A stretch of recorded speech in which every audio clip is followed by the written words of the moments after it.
நீங்க நம்ம டாட்டு போடலாமா? நம்ம வந்து கிறிஸ்துவை ஏற்றுக்கொண்ட கிறிஸ்தவர்களா இருக்கோம். இன்னைக்கு வந்து வேர்ல்டே ட்ரெண்டா இருக்கிறது வந்துட்டு டாட்டு போட்டுக்கிறது தான். பாடியில டாட்டு போட்டுக்கிறது தான் ட்ரெண்ட் அப்படின்னு நினைக்கிறோம்.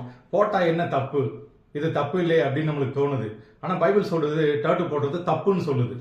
அதனால நீங்க போடாதீங்க. ஏன் அப்படின்னு கேக்குறீங்களா? எப்படின்னு கேக்குறீங்களா? நான் வசனம் சொல்றேன். லேவியராகமத்துல 19வது அதிகாரத்துல 28வது வசனம் இருக்குது.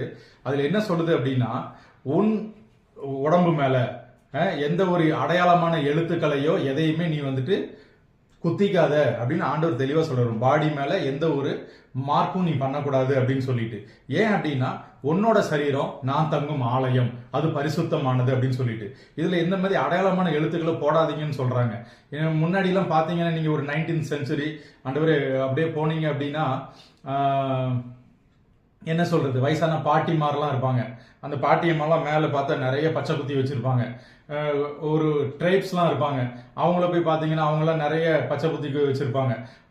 அதெல்லாம் எப்படின்னா படிக்காதவங்க, அன்எஜுகேட்டட் பீப்புள்ஸ் பண்ற வேலைன்னு நினைச்சது. இன்னைக்கு பார்த்தா எஜுகேட்டட், இதுதான் ட்ரெண்டி, இதுதான் நாகரிகம் அப்படின்னு சொல்லிட்டு எல்லாருமே பச்சை குத்த ஆரம்பிச்சிட்டாங்க. எப்படி காலப்போக்கில் மாறிடுச்சு பார்த்தீங்களா? இன்னைக்கு வந்துட்டு நம்மளுக்கும் அதை குத்திக்கலாமான்னு ஒரு எண்ணம் வருது. ஆனா பைபிள் சொல்லுது தப்புன்னு சொல்லிட்டு அந்த தப்பை நீங்க செய்யாதீங்க. ஆண்டவர் உங்களை ஆசீர்வதிப்பார். God bless you.